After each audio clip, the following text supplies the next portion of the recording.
Hi, I'm Jim Gordon. And I'm Lita Leapin. And welcome to another edition of Our City Tonight. Well, here we are in Hydra, in the Cabana Room, to start the show. Yes, and we're starting the fall as well. So let's get right to Our City Tonight.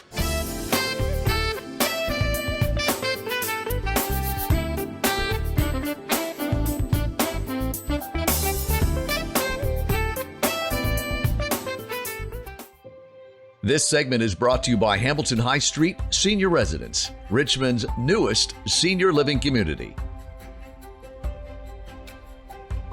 50 years ago this month, one of the great sporting events took place in this country and in the former Soviet Union. It was going to be a simple hockey series between the NHL best and the amateur world champions from the former Soviet Union. It turned into so much more. This month, CBC and CBC Gem has launched a four-episode documentary called Summit 72. Joining us is the award-winning, internationally acclaimed director, writer, producer, Robert McCaskill. He makes up part of an award-winning team that has put this doc series together, and he joins us from Toronto. Welcome to Our City Tonight, Robert. Thank you, Jim. For people that have not seen this before, this series, maybe weren't born then, too young. I was maybe 4 or 5 when this came out. Talk about what, as I said, was supposed to be a nice friendly between two countries, and it quickly became us versus them in this winner-take-all, knock-down, drag-em-out fighting hockey series. Well, we certainly believed as Canadians that one of the things we did better than anybody in the world was play hockey. The Canadian content in the NHL at the time was more than 99%. And we felt that there were very few people, very few countries anywhere on the planet who could play the game as we did. Some knew that there was a strong European game, and some people, such as Rod Sealing, some of the players like Rod Sealing, Harry Sinden, the coach, had played the Soviet team before and had a sense of how they were developing their game. The Soviets, of course, used sport as they used science and the space race to show how great the system was that they were part of and how it would be superior to a North American or capitalist society. And so they primed themselves to face the Canadians, and they reached a point in their development where Anatoly Tarasov said, the moment has arrived now. We can compete with the Canadians. They weren't sure they could beat the Canadians, but they felt they could respectably compete with them. And so that enabled the thing to go forward. And not to take away from any of the great players that I grew up with, I'm thinking Phil Esposito, people like that, but this is another era where athletes are not training intensely throughout the summer months. They're showing up overweight, they're drinking lots of beer, they're having a good time. Again, great athletes, but when they get into game one, this is just going to be a rout. They lose game one, 7-3. I'll never forget the look around the living room in my home, my dad and the neighbors going, what has just happened? Again, this is such of its time that there's no mystery left with countries playing each other. And you get into game two, and by the time they get to Vancouver, Phil Esposito, talk about what I think is a great moment for a leader where they are booed off the ice, and Espo steps up and says, enough. It was certainly one of the turning points in the series, and you've just given a pretty good reprise. They did come back after that humiliating defeat in game one, came to Toronto. Harry retooled the team, began to realize very quickly that his original vision for having everybody play and substituting players and line combinations was likely not going to work. They won game two, but tied in game three, and the Soviets presented some real surprises with youth and tremendous discipline in game three. And by the time Vancouver game four happened, the wheels just completely came off, and it was another loss. So out of the first 4 games that we were expected to sweep in Canada, we had only won 1. And Phil Esposito said, I really want to be chosen as the game star tonight because I want to do the interview at the end of the game and give the country a piece of my mind, because they were booing Team Canada and they were cheering for the Soviets, which was completely unexpected by absolutely everybody in the country. Vancouver is a very educated hockey town. and they could tell that the Canadians were facing a tremendous opponent, and they cheered them as I think they should have. I'm not sure they should have booed Team Canada, but a hockey fan likes to express themselves as they feel the story warrants. And for viewers that are not old enough to remember this, once the series moves to Moscow, the drama just increases. And I'm not giving anything away here, but you get into Game 7 and Game 8. I want to add, I think that 90% of the Canadian population watched the final game, Game 8. But the drama, the bugging of hotel rooms, and Peter Mahovlich is in the stands trying to rescue then agent Alan Eagleson. It's got all the elements of a nighttime soap. Yes, I think unless you had a recording of the games, you could tell the story and very few people would likely believe you. There were so many odd things that had occurred, and Game 8 itself may not have started to play because of a referee switch. That was one of the tactics the Soviets tried to employ. Just kind of reviewed those first 4 games. We go to Moscow, play a great Game 5, but wind up losing it. So Team Canada really had their backs against the wall, and wound up winning 6 and 7. So it all came down to Game 8, and the Soviet system.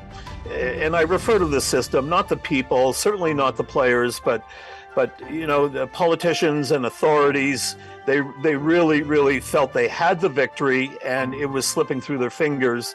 So they tried a number of things during Game 8 and before Game 8 to give their team an advantage. And the Canadian crowd, 3,000 fans from Canada attended those games in Moscow.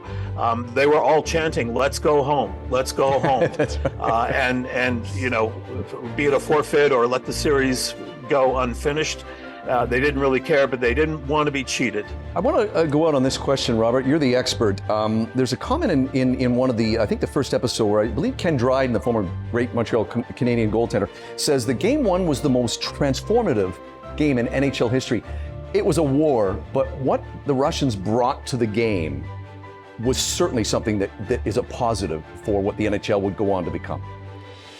That's right. We don't spend an enormous amount of time analyzing the style of play of hockey, but at the time, NHL hockey was very much a north-south game. And there wasn't the intricacy that we witnessed that night by the Soviets. And again, yes, some people in the country had seen that. Certainly people in Winnipeg, where some international games have been played, and we've seen Soviet junior teams play, but nobody had ever seen it at this level, at this kind of level of skill as well, and speed. And we watched a game that has now merged into the kind of game that we see today, where it is physical, but it's also very highly skilled, and there's enormous discipline with conditioning on players. Back in those days, NHL players would freely admit they take the first half of the season to play themselves into shape and then get ready for the playoffs, and that's the way that went. The Soviets played 11 months a year and trained 11 months a year, and they were ready, and they knew that the respectability of their country was on the line, and it meant a lot more to them than just winning a hockey series. The series is called, the 4-part documentary is Summit 72. It airs this month on CBC and CBC Gem. Revisit if you grew up watching this. This is legendary stuff. And if you've never seen the whole story of this 1972 series, celebrating its 50th anniversary this month, check it out. Robert McCaskill is part of the award-winning team that put this together. Robert, thanks for your insight, and we appreciate you joining us to look back to the days when you and I were watching this series in our public school.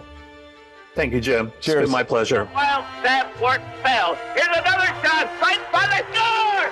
It is done. And scores for Canada. This segment was brought to you by Hamilton High Street Senior Residence, Richmond's newest senior living community.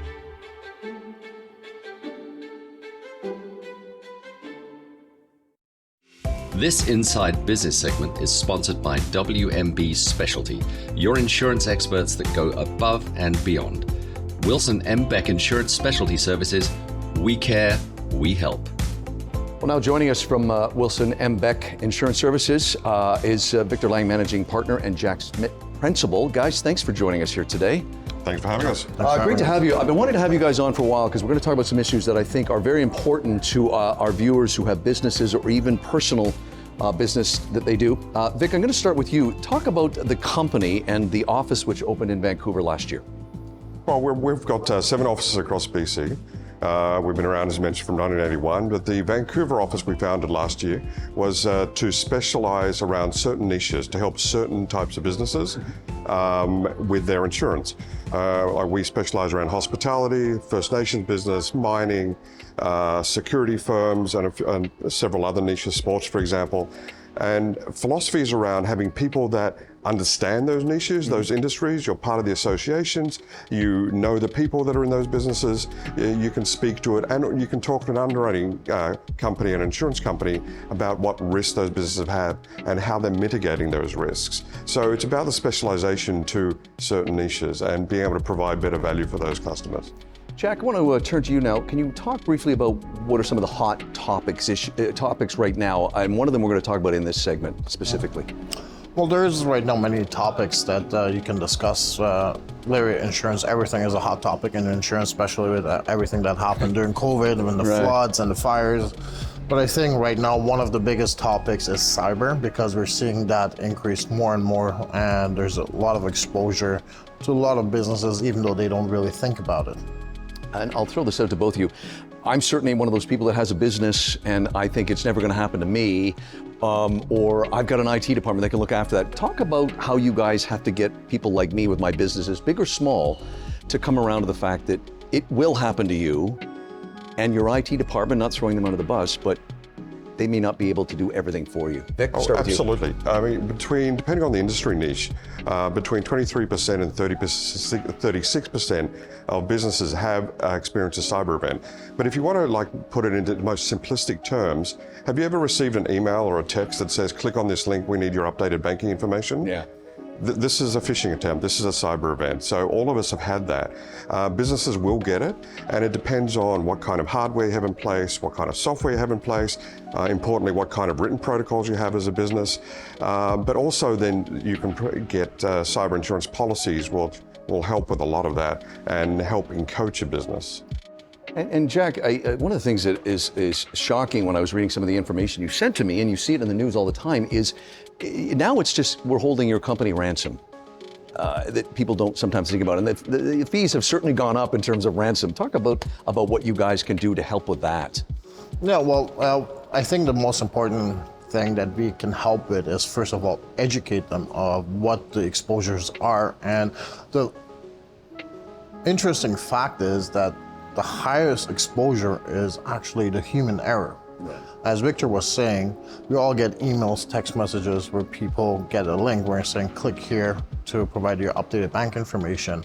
And you see that more and more in office spaces where staff employee gets a phishing email that looks identical to as if it came from a CEO of the company saying, please transfer $10,000 into this account.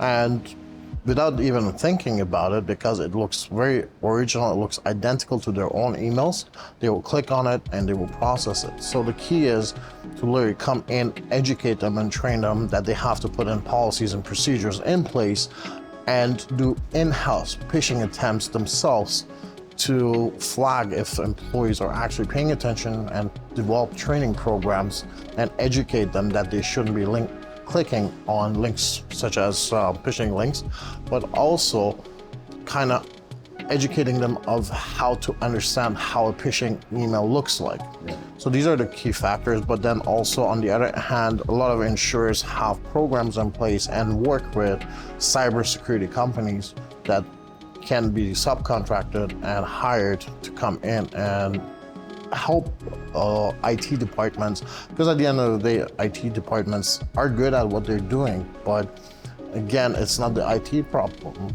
the IT department's problem, it's more the staff and employees problem, where people take their laptop on vacation and they leave it somewhere and somebody has access to a laptop of the company. So it's not really IT, it's the person who left the laptop. Yeah, you jump in here, Vic. One other thing for your viewers that have business to remember is there's been changes in legislation over the years where everybody has a responsibility to protect private information. So that could be just names and addresses, and everybody's got a database of names and addresses. It could be credit card information. So you need to protect that. And that's another, like hacking often involves getting that private information and then putting it to nefarious uses. Like cyber insurance will help in the risk management around the client protecting their information, and it's a legislative responsibility. I would just leave on this note too, is that you guys are obviously there to help, because the cyber criminals are getting smarter each step along the way, aren't they? So you think you have this in place, their technology, you guys can get the company to keep up with that, right? Right, exactly, and try and keep ahead of it in some Yeah, ways. yeah. This is great stuff, and for viewers out there, of course, we'll have all the information for these guys and Wilson and Beck Insurance Services in our closing credit. We are going to come back later in the episode with another hot topic we're going to discuss with these guys. That is coming up later in this episode. Don't know where to go. Thought I knew it all. Wouldn't take a hand. Didn't think you'd understand. What you're watching is the new music video for the soft soul anthem Taking Me There by our next guest, singer, songwriter, and DJ Chloe Morgan. Chloe, welcome back to Our City Tonight. The last time we had you on the show was, I hate to say it, but right before the global pandemic hit us all and hit us hard. What have you been doing, and what did you do at that point since we last saw you? Right, what did everybody do? I think we all went in our homes, first of all. Yes, yes. But you know, I took a little bit of, at first obviously I was online and I was DJing, and I think a lot of people were doing that, and I thought, you know what, I just need to take a break and I need to reassess really the situation. And it was actually a real blessing in disguise for me, because it really got me into writing, which is, one of my first loves in music is to write music. And so I got back into writing in the studio, started writing music, and I was very inspired by what was going on in the world to really create an uplifting message, that could really inspire a lot of people and just give people hope. Yeah. Yeah. Well, you're DJing, a lot of kind of dance music, that sort of thing. It was interesting to watch how you just sort of morphed into really positive, interesting music, like the Stars. Yeah. Stars, and I watched that video. That's amazing. You did that in 2021? Yes, correct. Beautiful, Yeah. beautiful Thank song. you. And there was one before that you released as well. Oh, that was actually pre-pandemic. Okay. That was called The Other Side. Yes, and that's beautiful too. And I'm just Yeah. mentioning it, so if anyone hasn't seen Chloe's work, definitely go onto YouTube and your website to check out all that beautiful music. And there is definitely a transformation. Now, you also started a Celebration of Life radio show. No, so the Celebration for Life was actually a digital show. Yes, okay. It was, and so it was DJing and it was dancing and singing. So I happened to meet somebody who was actually from the church that I was going to at the time. And he was like, we've got this amazing studio and with lights and the whole setup, right? I went there and I did like a little session. And I was like, this is amazing. So I said, would you be interested in maybe doing like some more shows? So he said yes. So I ended up doing like a Christmas show, and then I did a New Year's Eve show, and I just got people to come, and it was awesome. And it was all online. Wow. And so I thought, you know what, I'm gonna get together some dancers, I'm gonna get together like a real show here. And so we planned out this whole, and it turned into this celebration for life because my grandmother passed away. And so it was more like, she was all about joy and just elevation. And so I just thought, you know what, we need to celebrate life now, and just uplift everybody. And so that's what the show was about. And we had like 200 people come and watch the show online. It was amazing. And then from that, obviously, it was like, okay, now we did another show. We did 2 shows in total. Second show actually was dedicated to a baby in the UK. I came across a story who had leukemia, and she passed away at 8 months. And so when Stars was released, I dedicated it to her birthday, because that was the day that it fell on, which was August 10th. Wow. So yeah. Wow. Well, you're a singer, actor, dancer, DJ, you do everything. And for the folks that haven't met Chloe, she was born in London, England. Yes. You were part of a very popular pop girl group. You open for a lot of amazing people, Yeah. and again, you can see it all on her bio on her website. But you came to Vancouver around 2005 or 6 and just flourished. What's coming up for Chloe? So we just released, obviously, the video that just came out 2 days ago, which is the same day that Stars was released a year ago. Oh my God, The perfect. video came later, but so yeah, the video came for this a couple of days ago. So we're working on obviously promoting that and getting that obviously as many eyes on it as possible. And then I have more singles that are going to be coming out this year as well, and Wonderful. videos to follow. Wonderful. So- And she's an amazing DJ. You can see her work again on her website, which we'll have in the rolling credits at the end of the show. DJ Chloe Morgan is how we were introduced to you, but you're so much more now than that. Singer-songwriter. You're still dancing too, because that Yeah, great and lots video. of shows coming up too. Lots of shows coming So up. be Wonderful. expecting a lot more, shows. And Yeah, all if that you're fun part of stuff. the good, great parties out there, you're going to see this lady spinning for you. So thank you again, Chloe Morgan. Thank you. And again, all her information will be at the end credits at the end of the show. I'm seeing heaven when I look in your eyes, because your love keeps taking me there.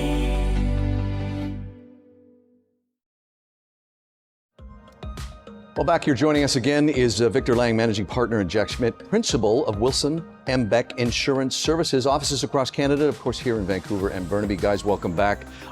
We talked in the first part about the threat of cyber attack. Jack, I'm going to start with you. You guys are quite involved in the hospitality industry. Let's talk about some of the challenges for people with restaurants, bars, lounges, and I also think too with just business in general, but let's pick up with the hospitality industry and some of the things that they may not know that they're in vulnerability for or in danger of. So I always say it always comes down to what the current risks are and the exposures for insurers to insure hospitality, and it has become much more difficult over the years because the biggest concern a lot of underwriters at insurance companies have, and that's number one, is fire. They say 100% there will be a fire at one point in a restaurant. Right. So that already has a very high risk. And then what they look at is how long have they been in business? Is it 10 years, 15 years, 1 year? So based on that, that also adds to the risk of providing proper insurance for hospitality. And then, of course, flood and contamination of foreign objects. So let's say you have a kiosk somewhere in a subway. There could be nails or something falling into the food. So these are, again, exposures that underwriters look at that are very high risk. As you guys were saying to me, I mean, it can be expensive, but the alternative. Vic, I want to ask you about, because Jack was talking in regards to helping out in the consultation, but there are probably viewers out there that are saying, yeah, that all makes sense, but I don't know where to begin. Talk about how you can, viewer out there, how do you go about finding the right broker? And some people go, Right. I wouldn't know where to begin. Right, well, there are many good commercial insurance brokers out there. I'd like to think we're one of them, but you've got to select your broker based on their expertise in your type of business. Do they understand your type of business? Have they got similar clients in your type of business? How many insurers do they work for? How many insurance companies do they have access to? Because not every broker has got access to every insurance company in Canada, or for example in Lloyd's of London. Do the insurance companies they work with understand your type of risk, your business's risk? How many people do they have in their team? Are they just one person that is going to liaise with you?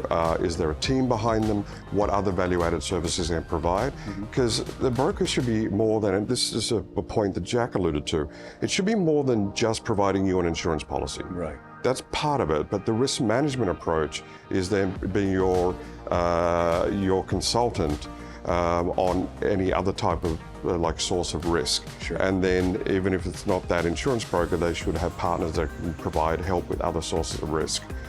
So how do they encapsulate all of that and not just sell you an insurance policy and say, well, I'll see you next year. Yeah. Hopefully you don't have a claim. And that's probably the last point, is like the rubber hits the road when you have a claim, you have a loss.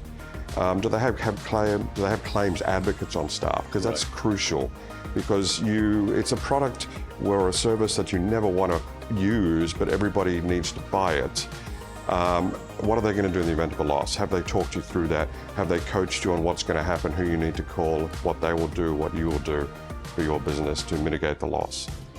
This is great stuff, guys. Thank you for joining us today. We'll have all their information in our closing credits. It's Victor Lang, it's Jack Schmidt. Thank you, guys. Thanks for having us. This Inside Business segment was sponsored by WMB Specialty, your insurance experts that go above and beyond. Wilson M. Beck Insurance Specialty Services. We care. We help.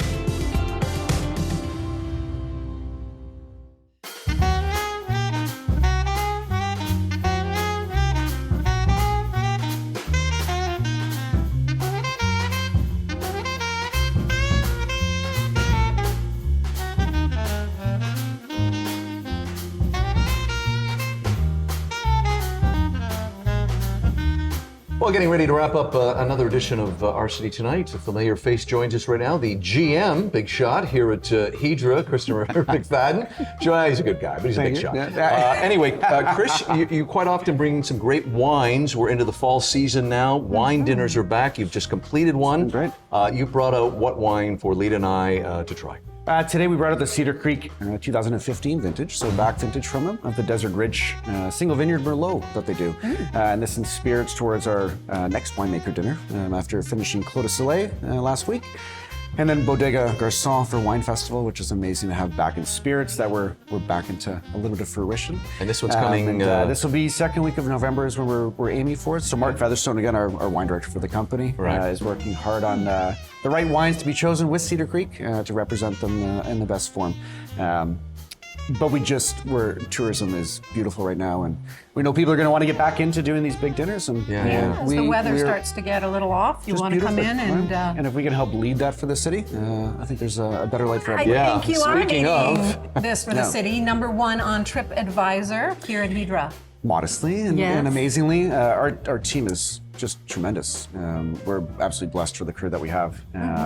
Front, back, middle, all around. From my management team, servers, kitchen, chef, everybody that executes what we do is service for taking care of guests, and very blessed for our guests of this restaurant to be able to pat us on the back and get us up to number 1 out of 2,500-ish restaurants rated on TripAdvisor. And number 2 is our Seaside favorite Provisions in North Vancouver has just made number 2, and on their way to pushing forward to number 1. So hopefully in the next week or 2. Wow, That's pretty incredible. Lita and I think, had a little to do with that. That's what TV people do. We take the credit whether it's deserved or not. 100%. This is good. I think that was almost scripted, right? Hey, come check out Chris and the rest of the great team here at Hydra. You've got a great happy hour, we always say. Very excited. And a lot of great stuff for sharing. Plates for sharing. It's fabulous. Amazing. Yeah. Okay. Come visit. We're into fall already. Summer long gone, but we'll see you in our next episode, I'm sure. We'll be here. Okay. Cheers. Thank you. Thank you very much. Gordon. I'm Lita Leapins. We'll see you on the next edition of Our City Tonight. Cheers. Cheers.